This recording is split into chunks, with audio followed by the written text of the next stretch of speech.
কে দখল করছে জানি না স্যার, আমরা আমার অলরেডি ব্যাংকের থেকে জায়গা নাও এই জায়গা।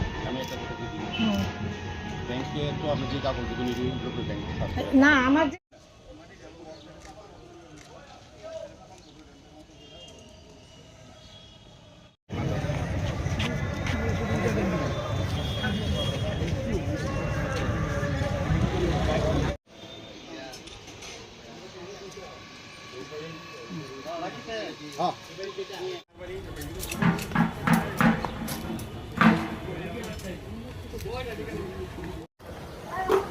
আমাদের আগরতলা পৌর নিগম স্মার্ট সিটি এবং সরকারি যে প্রকল্পগুলি কাজ চলছে সেগুলি অগ্রগতি কতটা দেখার জন্য আজকে আমরা বেরিয়েছি। বিশেষ করে আমাদের আগরতলা শহরে শহরবাসীকে জল যন্ত্রণা থেকে মুক্ত করার জন্য আমরা এডিশনাল আরও 3টি পাম্প বসানোর সিদ্ধান্ত আমরা নেওয়া হয়েছিল। সেই মোতাবেক টেন্ডার করা হয়েছে, এজেন্সিকে দেওয়া হয়েছে, ওয়ার্ক অর্ডার দেওয়া হয়েছে, আজকে সাইট দেওয়া হয়েছে।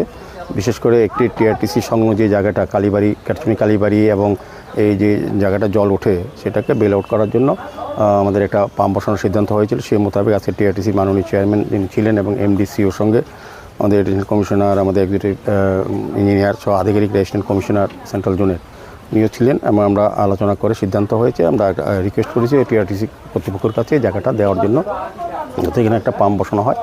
তবে